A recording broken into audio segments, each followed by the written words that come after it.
오늘 강설 본문을 낭독하겠습니다. 사도행전 1장 1절에서 11절입니다.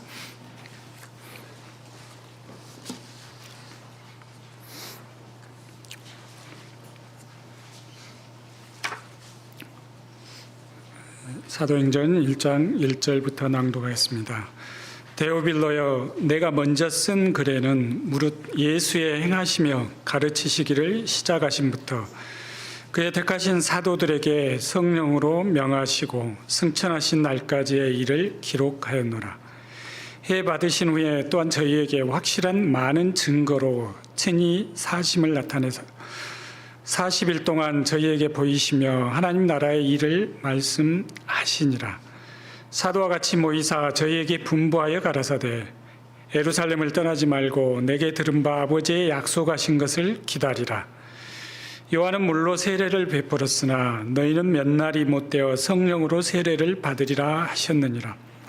저희가 모였을 때 예수께 묻자와 가로되 주께서 이스라엘 나라를 회복하심이 이때니까 하니 가라사대 때와 기한은 아버지께서 자기의 권한에 두셨으니 너희의 알 바 아니요 오직 성령이 너희에게 임하시면 너희가 권능을 받고 예루살렘과 온 유대와 사마리아와 땅끝까지 이르러 내 증인이 되리라 하시니라. 이 말씀을 마치시고 저희 보는 데서 올리어 가시니 구름이 저를 가리워 보이지 않게 하더라. 올라가실 때 제자들이 자세히 하늘을 쳐다보고 있는데 흰 옷 입은 두 사람이 저희 곁에 서서 가로되 갈릴리 사람들아 어찌하여 서서 하늘을 쳐다보느냐. 너희 가운데서 하늘로 올리우신 이 예수는 하늘로 가심을 본 그대로 오시리라 하였느니라. 아멘.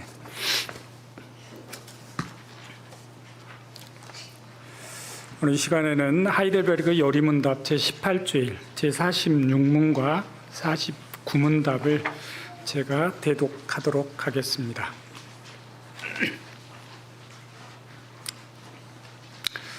오늘은 지난주일 오후에 웨스트민스터 신앙고백서 제8장 7절 내용과 관련해 하이델베르크 요리문답 제18주일을 복습하겠습니다. 제18주일은 그리스도의 승천, 곧 하늘에 올리우신 내용을 가르치는데 각 문답 내용을 따라가면서 생각하겠습니다. 46문을 제가 문하고 여러분들이 답을 하시겠습니다. 46문, 하늘에 오르셨고 라는 말로 당신은 무엇을 고백합니까?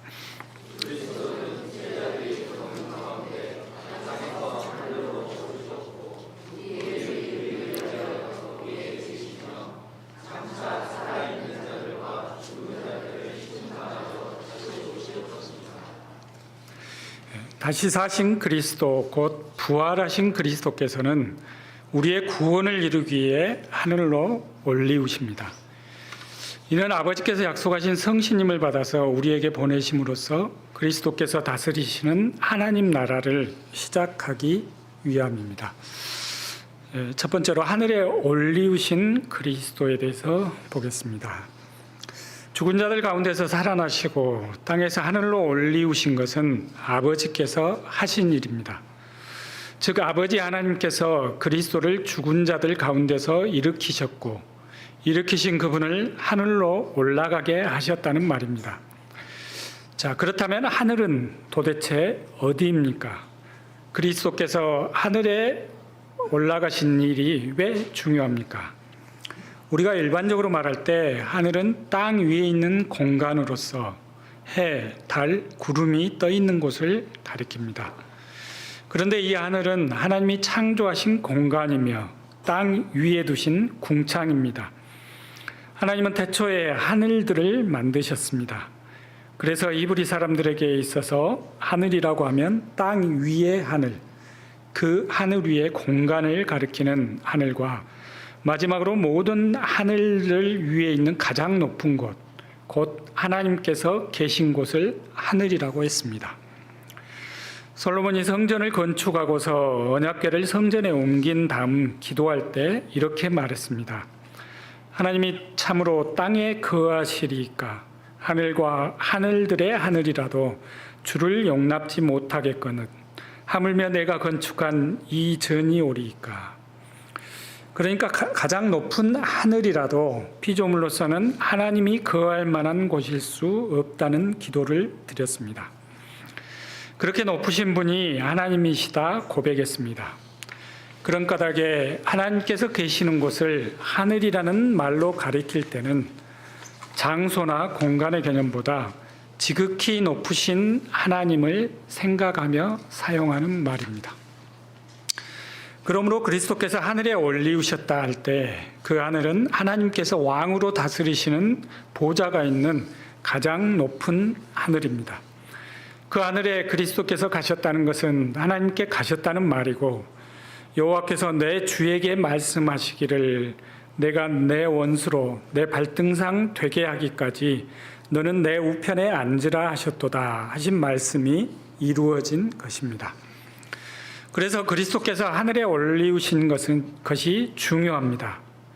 누가는 자신이 처음 쓴 누가복음과 나중에 쓴 사도행전을 구분할 때 내가 먼저 쓴 글에는 무릇 예수의 행하시며 가르치시기를 시작하심부터 그의 택하신 사도들에게 성령으로 명하시고 승천하신 날까지의 일을 기록하였노라 했습니다.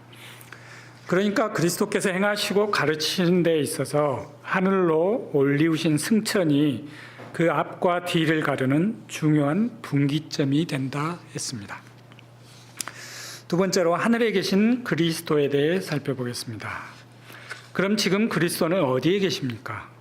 바로 하나님의 보좌가 있는 하늘에 계십니다. 주 예수께서 말씀을 마치신 후에 하늘로 올리우사 하나님 우편에 앉으시니라. 하늘에 올리우셔서 하나님 우편에 앉으셨고 계속해서 거기 앉아 계십니다. 내 원수로 내 발등상 되게 하기까지 너는 내 우편에 앉으라 하셨기 때문입니다. 바울은 저가 모든 원수를 그 발 아래에 둘 때까지 불갑을 왕노릇 하시리니 했는데, 그때가 그리스도 강림하실 때고 저가 모든 정사와 모든 권세와 능력을 멸하시고 나라를 아버지 하나님께 바칠 때라 했습니다. 그래서 그리스도께서 하늘에 계시는 것, 하늘에서 하나님 오른편에 앉아서 다스리고 계시는 것은 우리의 유익을 위하여 거기 계시는 것입니다.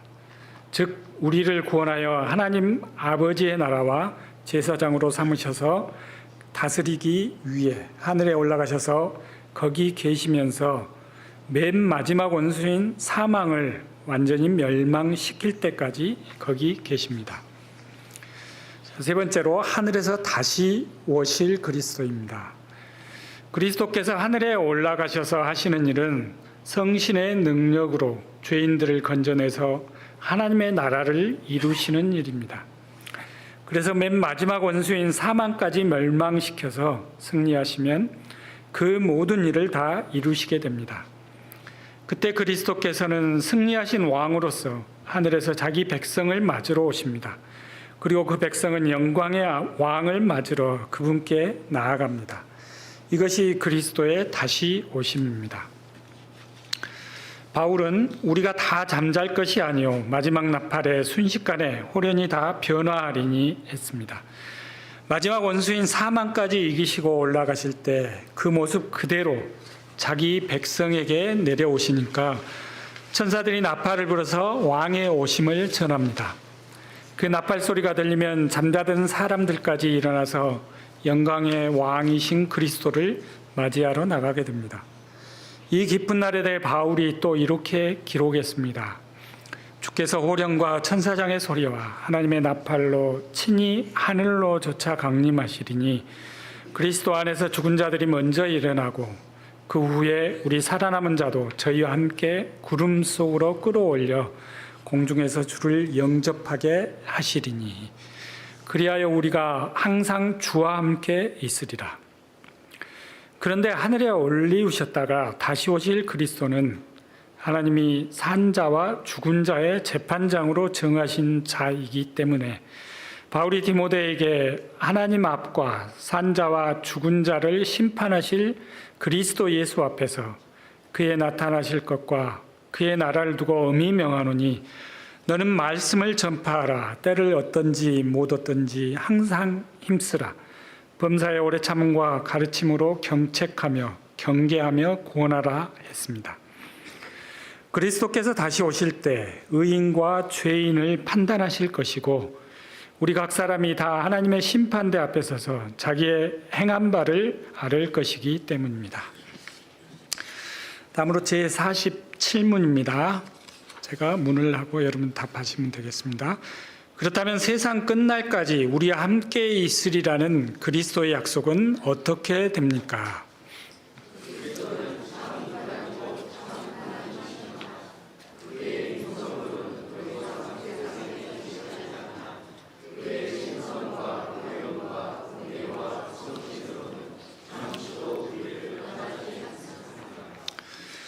첫 번째, 신인이신 그리스도에 대해서 보겠습니다.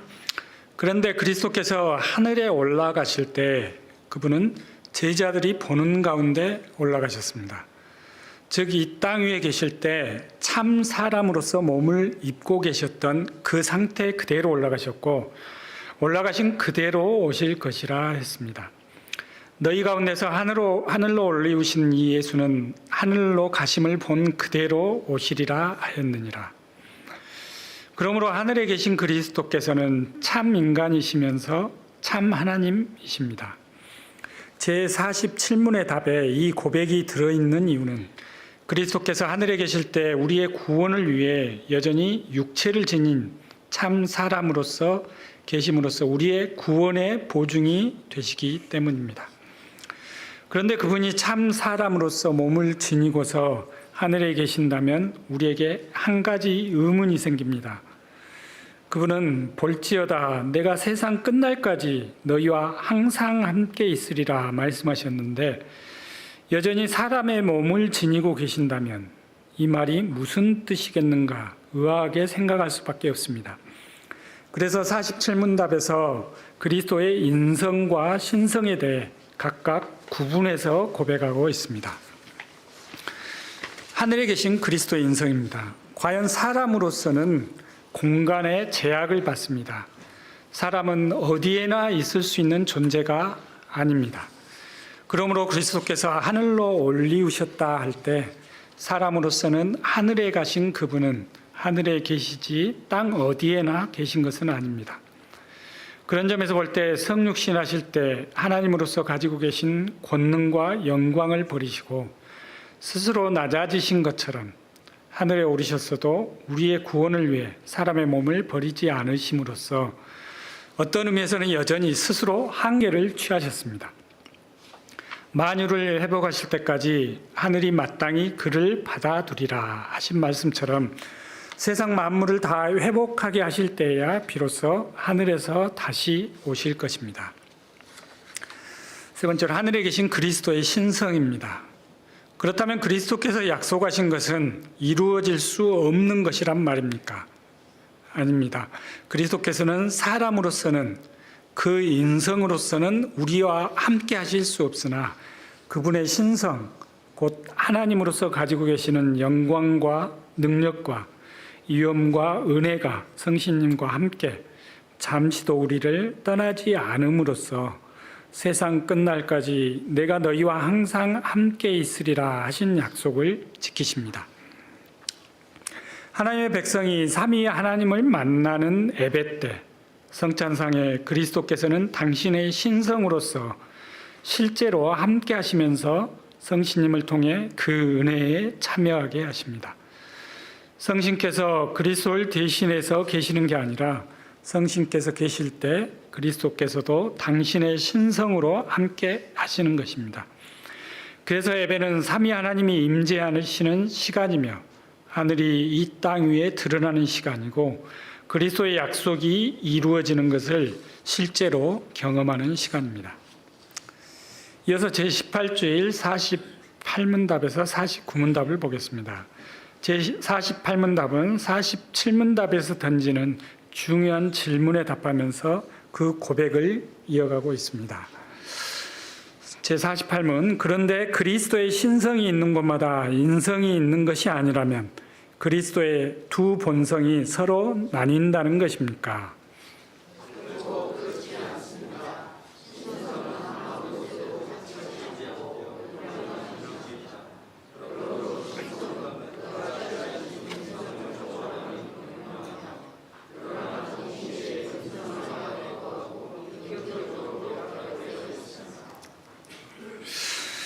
하늘에 오신 그리스도께서 동시에 우리와 함께 계신다는 이 사실의 의미를 자세히 살핀 16세기 개혁자들은 그리스도의 신성과 인성의 구분을 통해 이 사실을 설명했습니다.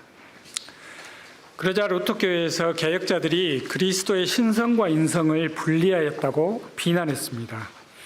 그러나 개혁자들의 입장은 그리스도께서 한 위격 안에 신성과 인성을 모두 지니시지만 그 두 본성은 혼동되지도 않고 변하지도 않고 분리되지도 않고 나뉘지도 않는다 고백했던 칼게톤 신조를 다시 확인한 것이었습니다. 신성과 인성을 구분해서 말하면서도 그 두 본성이 한 인격, 위격으로 결합되어 있음을 바르게 지적했습니다.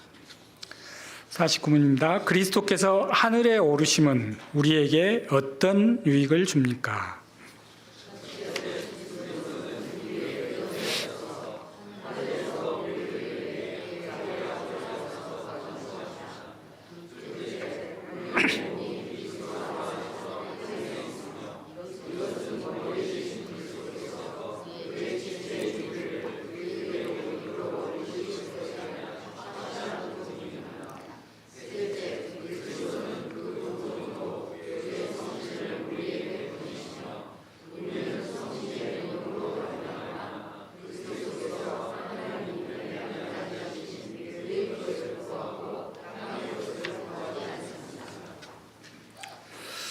제47문답과 제48문답은 당시의 성찬 논쟁을 반영하고 있습니다. 하지만 요리문답은 그 이야기를 중심으로 하는 대신 제49문답에서 그리스도의 승천이 우리에게 주는 유익을 중요한 교훈으로 알려주고 있습니다. 그리스도께서는 내가 떠나는 것이 너희에게 유익이라 말씀하셨습니다. 자, 그 유익에 대해서 첫 번째로 그리스도 우리의 대언자에 대해 살펴보겠습니다. 하늘로 올려오신 그리스도께서는 시작하신 구원의 일을 끝까지 이루시기 위해 지금도 하늘에서 우리를 위해 간구하고 계십니다. 그는 하나님 우편에 계신 자요 우리를 위하여 간구하시는 자신이라 했고, 만일 누가 죄를 범하면 아버지 앞에서 우리에게 대언자가 있으니 곧 의로우신 예수 그리스도시라 했습니다. 그리스도께서는 의로운 대언자로서 우리의 죄를 위해 간구하시면서 당신의 속죄의 공효를 우리에게 입혀 주십니다. 히브리서에서는 그리스도께서 승천하신 일을 참 하늘에 들어가신 것으로 표현하고서 거기서 항상 살아계셔서 자기 백성을 위해 간구하신다고 했습니다. 높아지신 그리스도께서 대제사장으로서 기도를 드려 십자가에서 이루신 구속의 공효를 우리에게 입혀주시기 때문에 땅에 있는 우리들이 구원을 받습니다. 그분이 항상 살아계셔서 기도하시기 때문에 자기를 의지하는 사람들을 온전히 구원하실 수 있습니다. 그러므로 그리스도의 죽으심과 부활 못지않게 승천도 그리스도의 구속의 일에 아주 중요하다는 것을 알 수 있습니다. 다음에 두 번째 이유로서 그리스도와 함께 하늘에 있는 우리에 대해서 살펴보겠습니다. 그리스도께서는 지금 하늘에 아버지께서 계시는 곳에 계시는데 우리와 같은 육체를 가진 신인으로서 하늘에 계십니다. 교회의 머리이신 그리스도께서 참된 인성을 그대로 지니신 신인으로서 하늘에 계신다는 사실은 그리스도 안에서 우리 또한 이미 하늘에 있음을 뜻합니다. 머리이신 그리스도께서 하늘에 계시니 그 몸인 교회, 곧 우리도 그리스도 안에서 함께 하늘에 있는 것입니다. 그래서 바울은 은혜로 구원받는 사람들에 대해서 또 함께 일으키사 그리스도 예수 안에서 함께 하늘에 앉히시니 하고 가르칩니다. 바울은 또 이렇게 말합니다. 이는 너희가 죽었고 너희 생명이 그리스도와 함께 하나님 안에 감추었음이니라. 우리 생명이신 그리스도께서 나타나실 그때 너희도 그와 함께 영광 중에 나타나리라. 그리스도의 몸이 하늘에 있으며 우리의 몸도 그리스도 안에서 하늘에 있다는 것은 장차 우리의 몸이 부활하게 될 것에 대한 확실한 보증이 됩니다. 그리스도께서 부활의 첫 열매로서 그 부활하신 몸으로 하늘에 계심으로 그분께 붙은 모든 사람도 하나님께서 함께 일으키신다는 것은 이미 존재하는 기정사실입니다.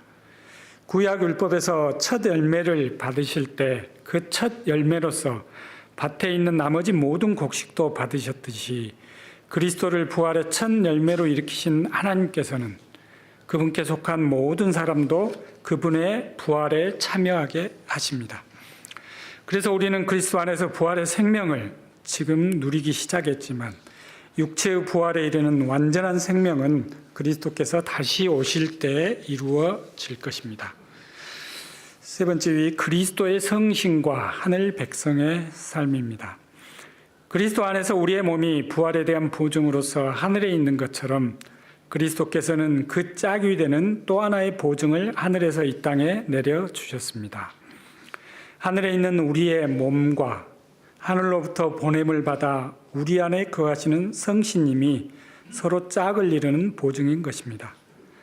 마치 약혼한 사람이 반지를 서로 주고받듯이 보증과 짝이 되는 보증을 서로 나누어 가지게 하심으로써 우리가 장차 어린 양의 혼인잔치에 참여할 것을 기다리며 바라게 하십니다. 그리스도를 부활시키신 성신님을 우리에게 보증으로 보내심으로써 장차 우리의 몸까지도 부활할 것을 바라며 기다리게 하시고 그 부활 생명으로 오늘을 살아가게 하십니다. 성경은 성신께서 우리 부활의 보증이 되시며 또 우리 기업의 보증이 되신다 말합니다.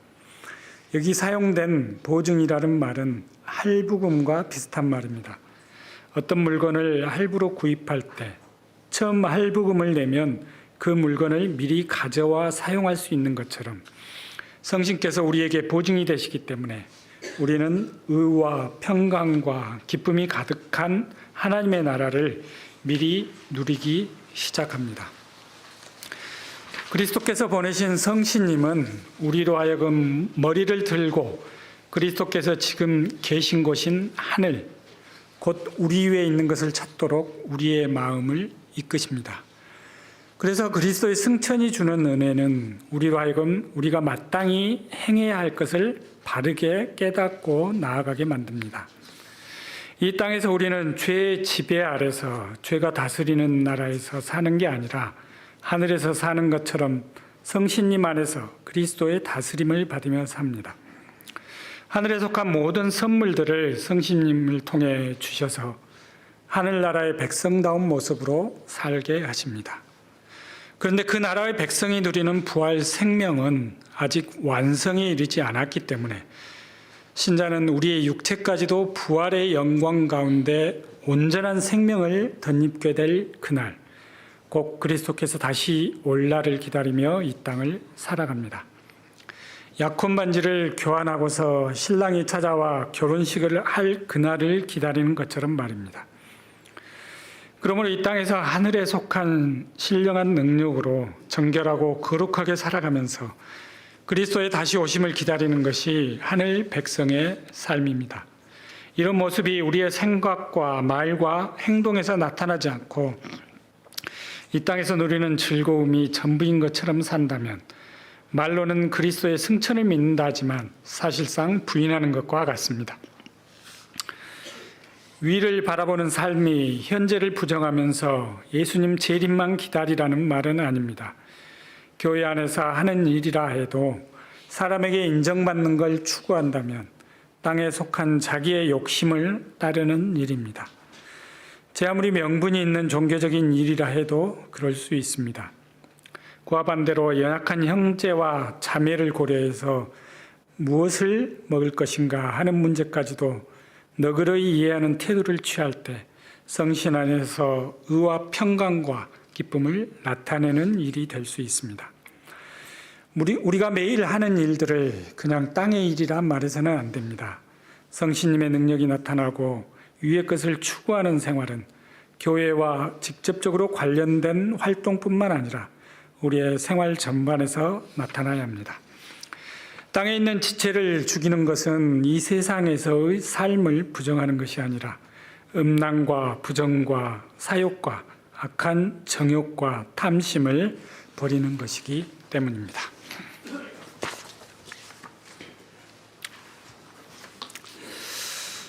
하늘 계신 하나님 우리 아버지, 하나님께서 우리를 구원하기 위해 이 땅에 보내신 그리스도께서는 십자가에서 죽으시고 부활하셔서 지금 하나님 우편에 앉아 계십니다. 그리고 장차 세상을 심판하러 이 땅에 다시 오십니다.